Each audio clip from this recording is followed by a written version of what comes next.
Bon, merci Benoît en tout cas pour cette intervention globale et qui a posé un petit peu les choses sur les notions de stock, de transport et d'entrepôt.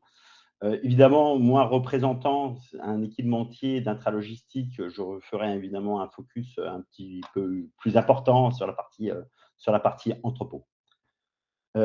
Très rapidement, je vais vous faire une petite présentation de mon entreprise. Donc, je représente Système Logistique, qui est une entreprise qui existe depuis 1976 et qui a rejoint le giron depuis 2016 du groupe Crones.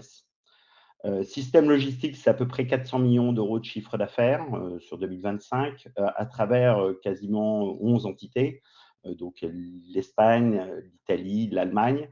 Je tiens à préciser que l'origine de le système logistique est d'Italie, puisqu'on faisait partie d'un groupe qui s'appelait Système Ceramica, qui est un gros faiseur de céramique.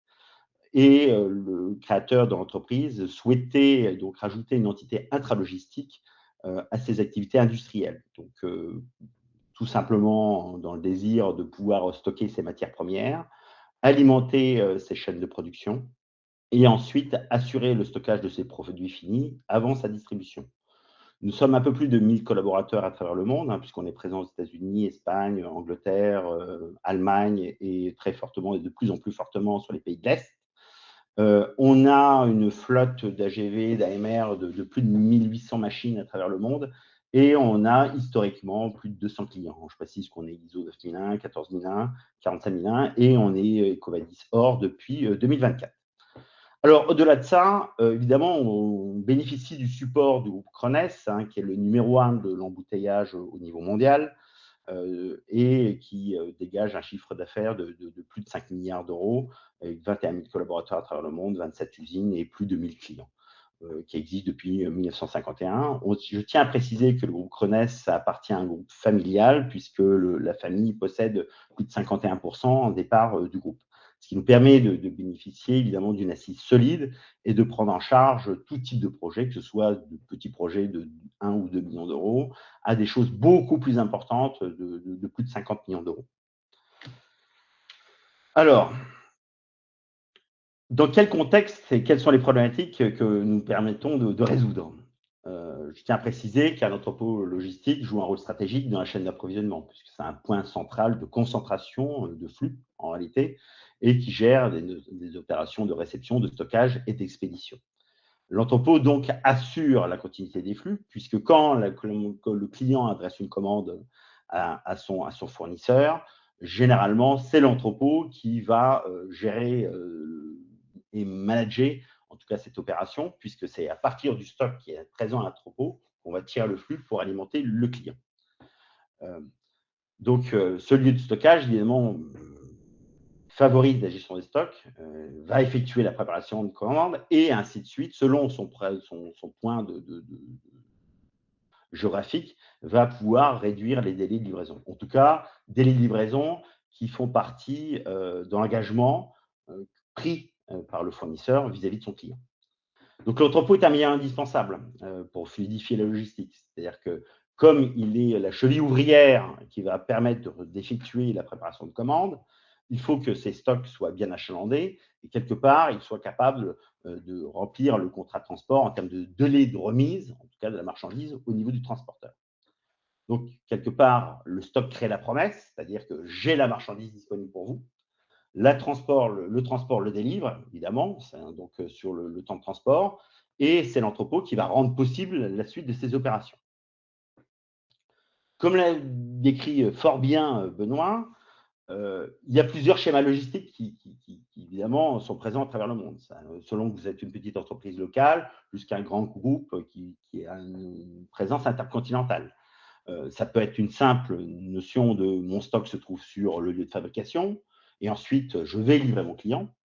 Donc, alors évidemment, ça peut être, si je suis situé dans un autre pays étranger, ça peut être problématique parce que je vais mélanger plusieurs moyens de transport différents. Ça peut être le bateau, puis le camion. Donc, très honnêtement et très concrètement, à un moment donné, la volonté de créer un entrepôt qui soit en dehors du lieu de fabrication, c'est de pouvoir minimiser la quantité de transport que je dois effectuer. Car c'est une notion extrêmement importante. Il ne faut jamais oublier que le coût essentiel de la logistique se trouve dans le transport. Donc, le but de mettre un entrepôt qui ne soit à portée, entre guillemets, de son client, c'est un, une notion de délai et deux, une notion de coût. Et le but fondamental de tout cela et de cette organisation et du positionnement de cet entrepôt, évidemment, c'est de pouvoir avoir la plus grande réactivité et de répondre aux besoins du client. Donc le schéma classique, si vous préférez, dans une grande société internationale, vous avez de plus en plus, notamment en Europe, avec les usines qui sont de plus en plus délocalisées, vous avez une notion d'avoir une usine qui est dans un pays étranger, avec un entrepôt de concentration éventuellement qui se trouve dans le pays en question. Je prendrai par exemple la Chine. Et à partir de là, vous allez tirer par bateau le flux pour ensuite aller livrer à un entrepôt de distribution qui lui-même va assurer la livraison du dernier kilomètre. On voit bien que la livraison du dernier kilomètre étant la plus lourde économiquement, le but, évidemment, c'est de poser l'entrepôt à l'endroit où se trouve le bassin de consommation. Bon, quelles sont les opérations et process qui sont pris en charge au sein de l'entrepôt? Bon, je les ai résumés très simplement, hein. Donc, il y a la notion de réception, hein, de réception des produits provenant des fournisseurs, donc dans une activité de retail ou dans un réseau de distribution en propre, hein, c'est-à-dire des gens qui, comme Coca-Cola par exemple, qui distribuent leurs propres produits. Donc, réception de ces palettes-là, une mise en stock, que ce soit sous tout format, hein, c'est-à-dire que si vous recevez des palettes, bah, vous les allez les mettre dans un rack, ou si éventuellement vous recevez que des colis hétérogènes parce que vous ne distribuez que des petites pièces, le mettre directement soit dans une zone de prélèvement détail, soit dans une zone de prélèvement colis. Évidemment, si vous avez plusieurs niveaux de stock entre la palette, le colis complet et le picking unitaire, vous avez cette opération très importante d'alimentation du picking, puis ensuite la préparation de commandes, qui peut être diverse, hein, qui peut être une préparation à la palette complète, au colis complet ou éventuellement au colis hétérogène, plus les opérations de valeur ajoutée que vous pouvez avoir derrière. Exemple typique, vous avez une opération promotionnelle, réunir plusieurs produits pour les mettre à l'intérieur d'un packaging qui est spécifique, ou éventuellement des notions de, comme Benoît l'avait évoqué, de reverse logistique qui nécessite de reprendre les produits clients pour les retraiter et ensuite les remettre en stock. Évidemment, il y a cette notion de consolidation sur la partie quai, où si vous avez plusieurs niveaux de prélèvement, que ce soit de la palette complète, du colis complet ou du détail, vous allez évidemment consolider tout ça sur les quais avant les opérations de chargement qui peuvent être de plusieurs types, soit une remise à un messager, soit une livraison au camion complet, soit éventuellement de la tournée du laitier.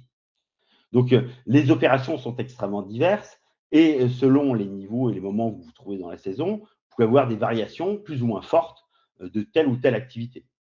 Exemple typique, il est bien connu que, par exemple, en raison de la canicule que nous avons connue récemment, nos amis les glaciers ont eu une très forte augmentation de leur activité et avec des commandes qui peuvent être plus ou moins accentuées sur la partie colis complet ou plus ou moins accentuées sur la partie palette homogène. Alors, je tiens à préciser quand même qu'il y a un climat général qui se détache derrière tout ceci. Donc, je vous fais partager quelques courbes, qui est notamment l'évolution des tailles moyennes des entrepôts en Europe, puisque les entrepôts, les usines se trouvant de plus en plus éloignées de la zone européenne, il est bien évident que la notion d'avoir un concentrateur sur le pays ou le continent en question devient extrêmement important. Donc, avec la diversification, la poussée concurrentielle que vous pouvez avoir, la taille moyenne des entrepôts a tendance à augmenter. Cette courbe est une courbe sur une dizaine d'années. Vous pouvez très bien constater qu'on est passé globalement d'une taille de plateforme autour de 2015 qui était autour des 11 000 mètres carrés en Europe, plutôt de 20 000 mètres carrés maintenant. On parle du simple au double. Même cas de figure sur les surfaces logistiques en Europe, donc la tendance du marché, c'est-à-dire que non seulement les entrepôts deviennent plus gros, mais il y a aussi de plus en plus, si vous préférez. Donc, même cas de figure, et les courbes sont plus ou moins diverses, avec évidemment un pic qui a été enregistré juste à la sortie du Covid, pour la simple et bonne raison qu'il y avait une reprise d'activité, un rattrapage, entre guillemets, et qu'il y a une évolution de plus en plus importante, notamment liée aux activités au e-commerce.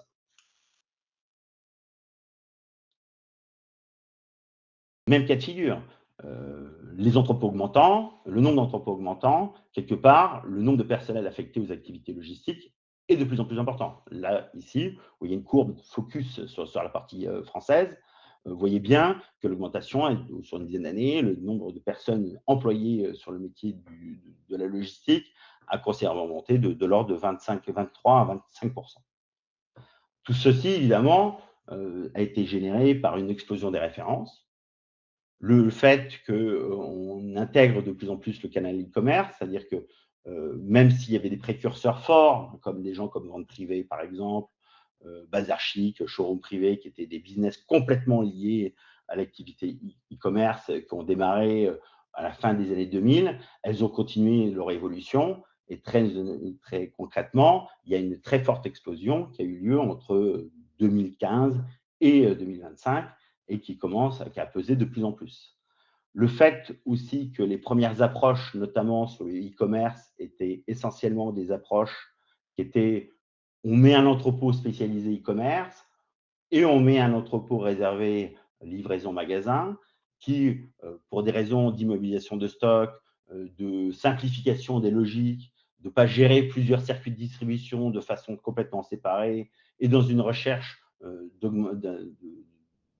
va dire, d'optimisation des coûts, on a petit à petit rescindé ces deux stocks pour construire quelque chose qui pleinement va prendre les deux niveaux d'activité.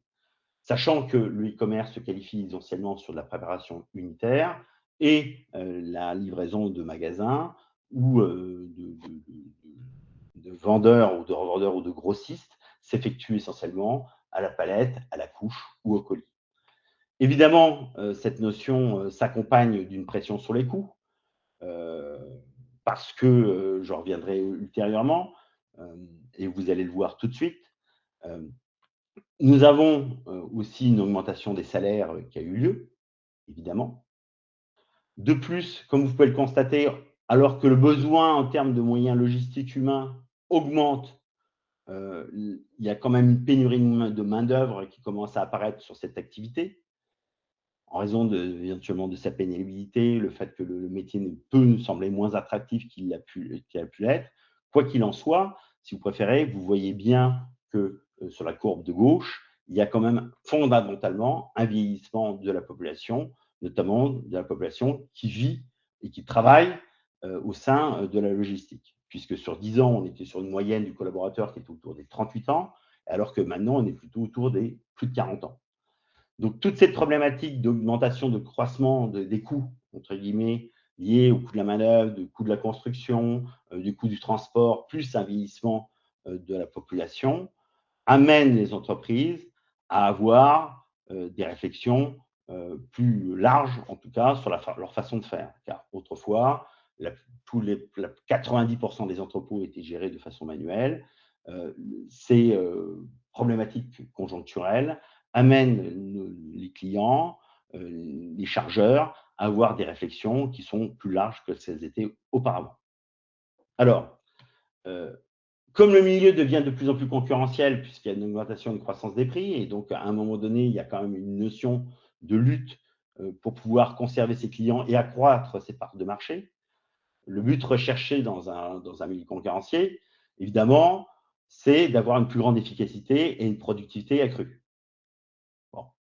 Ensuite, de pouvoir réaliser des économies sur la structure, c'est-à-dire que quelque part, alors que vous avez un entrepôt qui grossit, qui nécessite de la construction d'entrepôts de plus en plus importants, il est quand même important de préciser qu'en parallèle de ça, le coût de construction a augmenté de quasiment de 60% sur les 10 dernières années.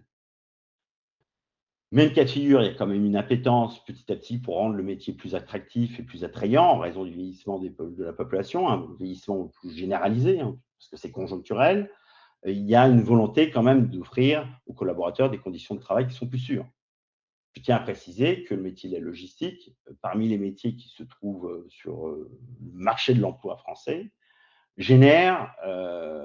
ont un niveau d'accident de travail qui est 2 fois plus élevé que la moyenne et 80% des AT sont générés par la manutention. Donc, il y a une vraie incidence, une demande forte de rendre les conditions de travail plus sûres pour les collaborateurs. Même cas de figure au-delà de la notion de structure, comme il y a une augmentation des références et une inflation de plus en plus importante de la taille des entrepôts, il y a aussi un phénomène anthropique qui commence à apparaître. C'est-à-dire qu'il est plus facile et plus aisé de pouvoir manager une plateforme de 20 à 30 personnes que de manager une plateforme de 400 à 500 personnes. Pour la simple bonne raison que si vous avez des process qui deviennent défaillants, plus votre structure est importante et plus difficile de mettre en place les solutions pour retrouver l'équilibre. C'est un effet complètement lié à la cinétique, entre guillemets, c'est-à-dire qu'un entrepôt de 500 personnes, si vous devez changer drastiquement quelque chose à l'intérieur de cette structure, forcément, le temps sera plus long pour le mettre en place que quelque chose qui est plus léger et plus flexible. Ensuite, il y a aussi une notion de promesse client. Il est bien évident que si vous voulez acquérir de plus grands clients, votre réputation devient extrêmement importante. Et donc, le fait d'avoir une logistique extrêmement qualitative, forcément aura un impact à moyen et long terme de fidéliser vos clients. Donc, le but derrière tout ça, évidemment, des erreurs, c'est que l'erreur coûte extrêmement cher, notamment coûte extrêmement cher logistiquement de la notion de retour. C'est-à-dire que autant les process sont établis pour pouvoir faire quelque chose défini. Exemple typique, quand je prends une palette, je la prends de l'intérieur de mon stock et je la mets sur mon quai. Autant la notion de retour entraîne des opérations qui sont des opérations de contrôle sur des produits qui sont des produits unitaires. Si je fais essentiellement une livraison vers mes clients au colis complet, forcément, me retrouver en train de gérer des produits unitaires sur ma plateforme fait aborder une problématique assez importante, car je vais finir par créer un stock qui est uniquement là pour gérer ces produits de retour. Et donc, je rajoute une complexité supplémentaire et une couche supplémentaire au process général. Évidemment, il y a cette notion de gestion de stock. Quand je dis une gestion de stock, il ne faut jamais oublier qu'un stock, c'est une immobilisation. C'est-à-dire que c'est un produit qui est fabriqué et qui n'est pas encore vendu. Donc, le coût de cette marchandise immobilisée est une vraie problématique. Donc, c'est la raison fondamentale d'ailleurs des notions d'omnicanal. C'est-à-dire que une des raisons, évidemment, c'est le fait de optimiser ma structure, c'est-à-dire par rapport aux collaborateurs directs que je vais mettre sur une tâche. Évidemment, le fait de mettre 2 entrepôts, ça m'oblige de mettre une structure indirecte pour diriger ces collaborateurs qui vont faire les process. Donc, avoir 2 entrepôts, c'est fondamentalement beaucoup plus onéreux qu'en avoir qu'un seul pour un même à iso-volume. Donc, ça, c'est le premier point. Le deuxième, c'est de fusionner les 2 stocks, de faire en sorte que même si j'ai une variation d'activité sur ma partie livraison magasin et j'ai une augmentation d'activité sur la partie livraison unitaire, si les deux ne sont pas tout à fait au même moment, je peux bénéficier des ressources que j'avais allouées pour la livraison des magasins à la préparation unitaire, et l'inverse est vrai. Donc, le fait de rassembler les deux stocks, ça me permet aussi de piocher dans un stock au bénéfice de l'autre. C'est-à-dire que je vais utiliser mon stock qui était directement alloué au magasin pour servir mes commandes, et l'inverse est vrai, selon les niveaux d'activité. Donc, ça me permet, entre guillemets, mettre en place une structure et des process qui sont beaucoup plus flexibles. Donc, comme j'ai expliqué, la flexibilité devient un élément clé par rapport à ça. Et évidemment, il est bien évident que la qualité, le fait de respecter ses engagements clientèle, évidemment, permet de fidéliser la clientèle et d'avoir une base solide d'accroissement de sa clientèle. Une des réponses fondamentales, notamment sur l'accroissement des surfaces, d'avoir des process qui sont fondamentalement de plus en plus compliqués, où je vais mixer au sein d'un même entrepôt palettes, couches, colis et pièces unitaires à prélever. Petit à petit, on a une augmentation de ces process qui fait qu'il devient intéressant de se poser la question de l'automatisation.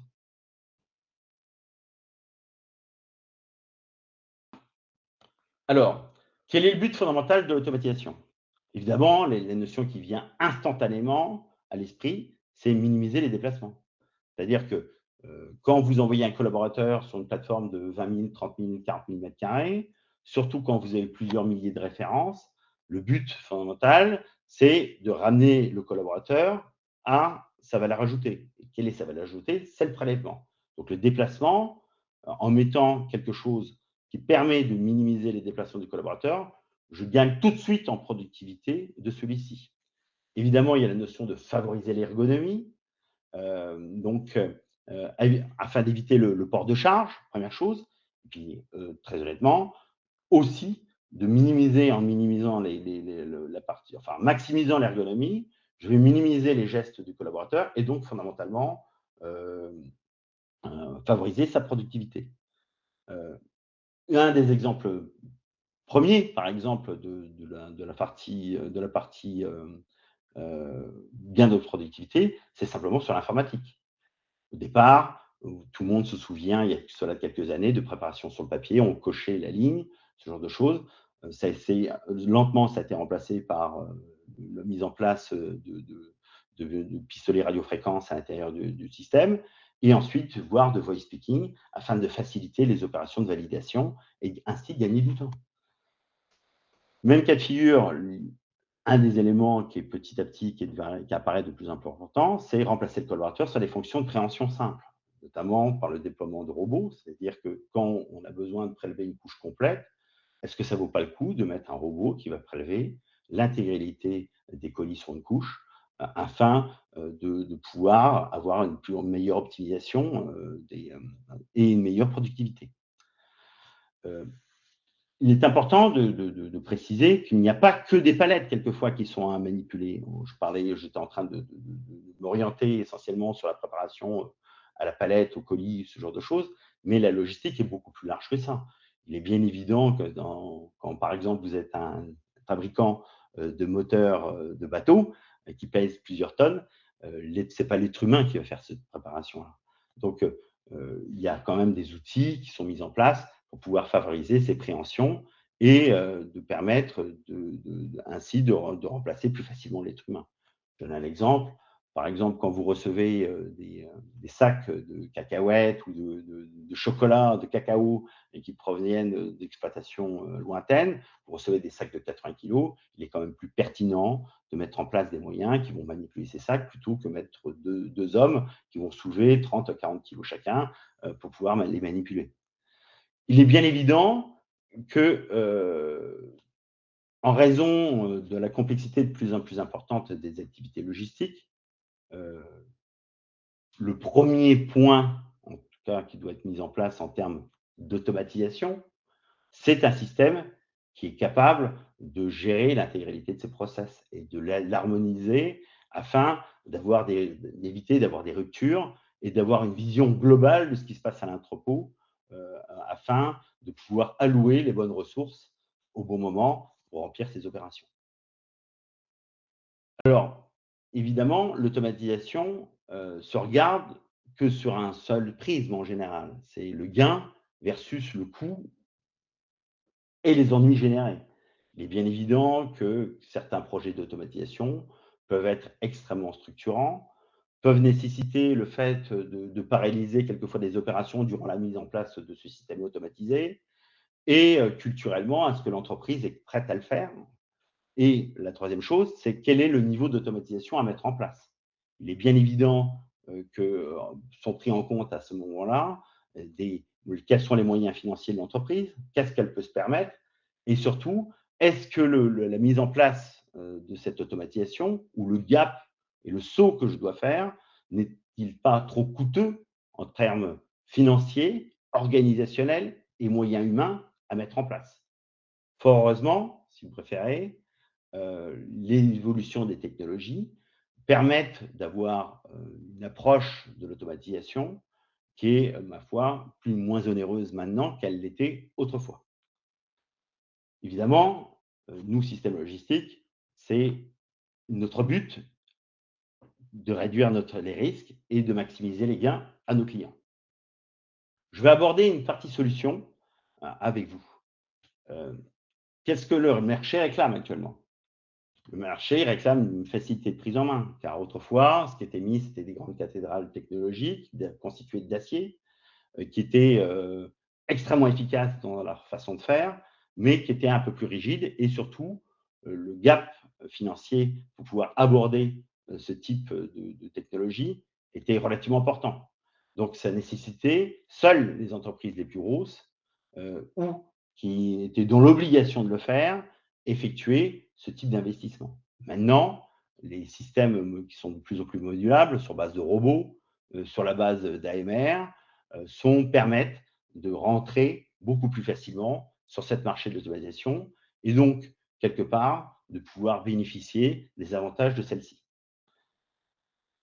Alors, évidemment, l'automatisation se doit de reposer sur des systèmes qui doivent être standardisés et aux performances connues et pilotables, car l'attente majeure du client, quelque part, c'est d'avoir une vision sur l'évolution de son business, qui consiste à dire, est-ce que l'automatisation que je vais mettre en place va répondre à mes besoins maintenant, à 5 ans, à 6 ans, à 7 ans, et d'avoir à l'idée d'appréhender quelles sont les évolutions possibles. Donc, le but recherché, évidemment, comme je l'ai exprimé précédemment, par la plupart de nos clients qui exprimé maintenant, c'est d'avoir vraiment une courbe linéaire entre le flux et le temps. C'est-à-dire que si j'ai une évolution positive, en tout cas de mon volume, c'est de pouvoir déployer le juste moyen pour pouvoir répondre à cette évolution et sans surcoût. Et non pas rentrer dans une structuration ou une approche par palier où le coût initial est relativement cher et ensuite, par marche successive, je me retrouve en décorrélation entre mon entrée de chiffre d'affaires versus le moyen financier que je dois mettre sur la table pour pouvoir m'équiper en termes d'automatisation. Il est évident que ça aussi est lié à cette notion d'OPEX et de CAPEX. C'est-à-dire que nos clients sont de plus en plus tournés vers le fait que je ne souhaite pas mettre de l'argent sur la table, mais plutôt mettre en place une politique as a service, c'est-à-dire je paye que parce que je consomme. C'est-à-dire que avoir une approche qui est de plus en plus variabilisée et donc de variabiliser l'automatisation à un coût à la ligne, à la manutention ou éventuellement à la livraison, à la pièce et ainsi de suite. Je vous ai mis quelques photos, notamment de robotisation et d'AGV et d'AMR qui permet de faire ce type de manipulation. Je vais rentrer un petit peu plus dans le détail dans les solutions qui sont envisagées. Donc, il est bien évident que nous, systèmes logistiques, qui concevons, fabriquons, déployons et pilotons, et bien évidemment, on entretient l'intégralité des systèmes, on s'attache à répondre de plus en plus à ces besoins clients qui sont de plus en plus importants. Donc, actuellement, ce que nous mettons en place, évidemment, c'est cette notion d'ASRS, donc de stockage automatique, qui peut avoir plusieurs formes, de solutions AGV et AMR, qui vont remplacer des notions de transitique, de convoyeurs, qui peuvent être structurants au sein d'entrepôts, et de mettre des solutions de picking qui sont de plus en plus flexibles afin de suivre l'évolution, que ce soit au niveau de la couche, du colis ou du détail. Évidemment, avec le logiciel qui pilote derrière. Donc, sur la partie SRS, vous avez plusieurs typologies de technologies qui peuvent exister, donc Transstocker, Shuttle Pallet, donc qui permet d'avoir des concentrations beaucoup plus importantes au sein du stockage, puisque n'importe quel logicien, généralement dans une plateforme manuelle, vous indique que le taux de concentration, c'est une palette par mètre carré. Donc, vous avez une cellule de 6000 mètres carrés, ça fait à peu près 6000 palettes. Donc là, on peut atteindre des concentrations beaucoup plus importantes, de l'ordre de 3 fois, 4 fois plus importantes au sein de l'entrepôt. Cette technologie, toute approche, entre guillemets, et chaque technologie, disons, a des avantages et des inconvénients. Il est bien évident que, par exemple, le Transstocker peut être extrêmement intéressant dans certaines conditions, notamment quand vous voulez monter vers la verticalité, puisqu'un Transstocker est extrêmement performant dès que vous arrivez sur les entrepôts de l'ordre de 35 à 40 mètres.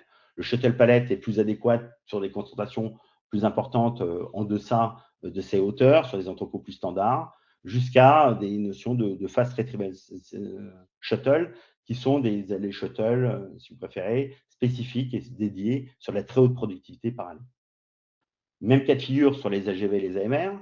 Les AGV et les AMR sont des véhicules totalement autonomes qui prennent en charge toutes les opérations de transitique et il y a plusieurs diversités d'AGV et d'AMR puisque ce type de machine peut très bien gérer par exemple des zones de masse ou prendre 2 palettes à la fois, des problèmes stackés pour limiter le nombre de déplacements et ainsi diminuer le nombre de machines et peuvent avoir des formes, si vous préférez, beaucoup plus petites afin d'être beaucoup plus rapide et mettre à disposition de la marchandise à soit des stations goods to man, soit des robots pour prélèvement. Même cas de figure, les solutions de picking peuvent être diverses. On a actuellement 2 typologies de solutions de picking qui puissent exister. Soit des solutions de picking indirectes, ou notamment à partir d'un buffer collie qui peut avoir plusieurs formes. Buffer collie, comme une photo sur la droite, qui peuvent être de type shuttle, qui peuvent être aussi sur base robot individuel, comme par exemple des technologies comme l'AutoStore, que nous déployons par ailleurs, ou éventuellement des systèmes que d'autres concurrents peuvent mettre en place, par exemple des systèmes que des gens comme Exotech peuvent faire, où c'est un buffer collie qui va alimenter soit une station de préparation manuelle, soit une station robotisée. Mais on peut aussi tout à fait bien mettre en place des solutions de préparation et de picking direct. On va le prélever directement sur la palette fournisseur pour constituer la palette client, évidemment avec une informatique évoluée derrière pour constituer cette palette hétérogène qui va en finalité être adressée au client final. Bon, tout cela, évidemment, repose sur une seule chose, la partie informatique, car c'est l'informatique qui va piloter tout ceci. Je vais vous montrer une petite vidéo de démonstration. Je ne sais pas si vous voyez correctement la vidéo ou pas. Je suppose que oui. Oui, on voit la vidéo. Donc, c'est une petite vidéo simplement de démonstration du software sur lequel le système logistique est basé. Donc, qui est un software qui fait WMS, WCS, SCADA, donc qui permet la gestion de la maintenance, Fleet Manager, donc qui permet éventuellement de piloter, enfin qui permet de piloter les AMR et les AGV, et ainsi de Power BI, des compléments pour pouvoir savoir exactement où vous en êtes sur les fonctionnalités informatiques qui sont derrière. Donc, comme vous le voyez, c'est totalement visualisable sur un browser. Vous pouvez utiliser, c'est du web service derrière, donc ça peut être mis sur tablette, ce genre de choses. Et donc, avec des menus qui sont des menus déroulants, vous sélectionnez les fonctionnalités que vous avez besoin. Bon, toutes les notions de gestion opérationnelle se trouvent dessus. Si vous le souhaitez, n'hésitez pas à me poser des questions sur cette partie-là. OK. Bon, il est bien évident qu'une fois que vous avez mis l'automatisation qui est mise en place, comme je l'ai exprimé, la recherche, c'est une notion de flexibilité. Donc, il faut avoir une vision, quelque part, de l'orientation de l'entreprise sur les 5, voire 10 ans à venir. Mais tout ceci, quand vous mettez en place une automatisation, doit reposer évidemment sur la maintenance. Car comme votre voiture, quand vous achetez une voiture, au-delà du simple plaisir de l'acheter, ce qui est important pour vous, c'est qu'elle vous soit loyale et qu'elle vous rende de bons services sur les 10 ans à venir. Il en est de même pour l'automatisation. Donc, ce qui est extrêmement important, évidemment, c'est que vous choisissiez un partenaire, quel que soit le choix technologique dans lequel vous voulez aller, d'avoir non seulement l'outil de pilotage qui permet de piloter parfaitement cette activité, vous permettre d'avoir une vision, mais aussi de suivre la partie de la maintenance qui va vous permettre de garantir le fait que dans les 10 ans à venir, voire plus, parce que certains systèmes peuvent être déployés jusqu'à 20 à 25 ans, d'avoir une bonne fonctionnalité du système au fur et à mesure. Il est bien évident que cette notion, avec les évolutions informatiques, quand vous êtes client, il vous faut être sûr que l'interlocuteur que vous avez en face de vous, votre équipementier, puisse vous suivre en termes de software et de logiciel derrière, car il ne faut jamais oublier, comme votre ordinateur portable sur lequel vous regardez actuellement cette présentation, ou votre ordinateur fixe, au bout de 3 ans, 4 ans, 5 ans, 6 ans, bien souvent, vous changez de la machine. Il est bien évident que les systèmes informatiques qui sont derrière doivent aussi suivre l'évolution des technologies et être mis à jour avec l'intégration de nouvelles technologies qui vous permet d'offrir de plus en plus de services.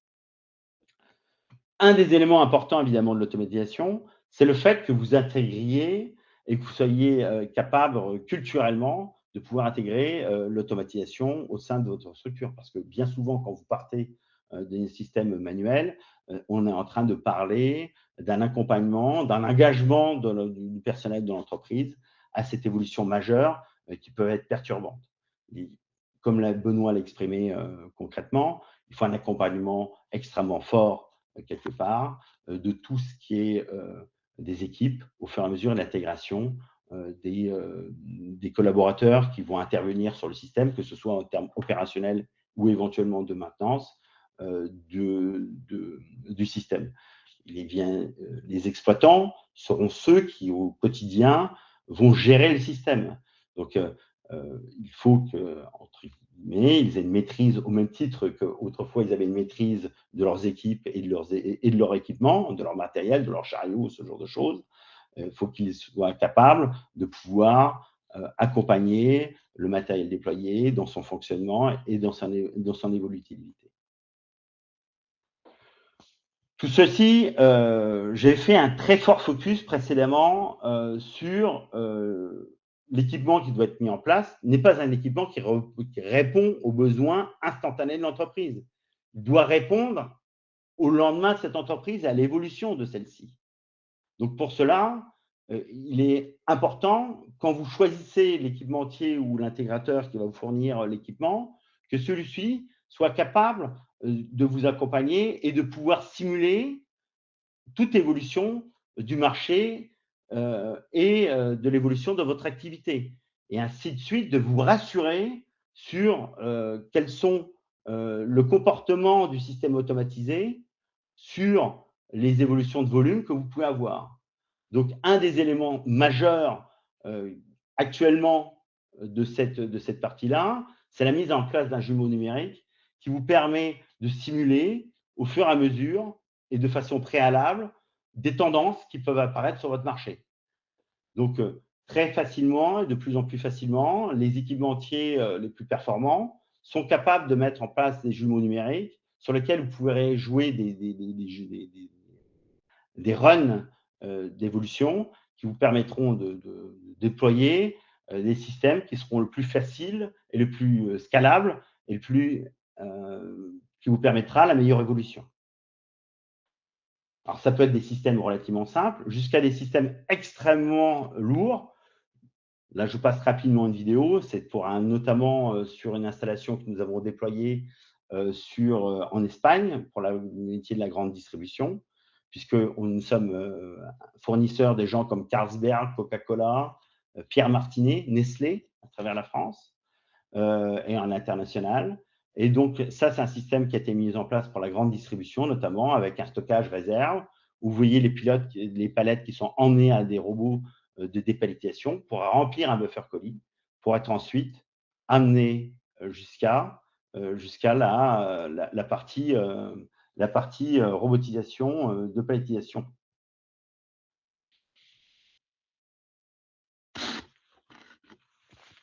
Ah, hop, pardon. En conclusion, parce que c'est important, la supply chain désigne l'ensemble des process et des flux nécessaires pour produire et livrer un produit ou service depuis les fournisseurs jusqu'au client final.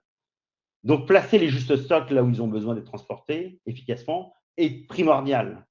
Donc, le stock garantit la disponibilité des produits, le transport concrétise et la promesse faite au client, mais c'est l'entrepôt qui synchronise l'ensemble et transforme cette promesse en réalité.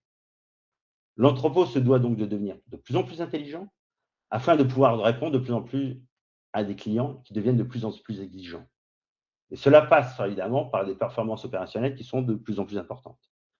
Donc, l'élément informatique devient clé et les équipements que vous allez mettre en place se doivent d'être de plus en plus performants avec des sous-ensembles qui doivent s'imbriquer l'un dans l'autre afin de remplir cette promesse. Donc, je vous invite à découvrir un petit peu les technologies de système logistique sur le site discoversystemlogistique.com, dans lequel vous trouverez quelques vidéos de clients et évidemment quelques technologies et sous-systèmes qui ont été déployés pour ceci. Merci encore de votre attention.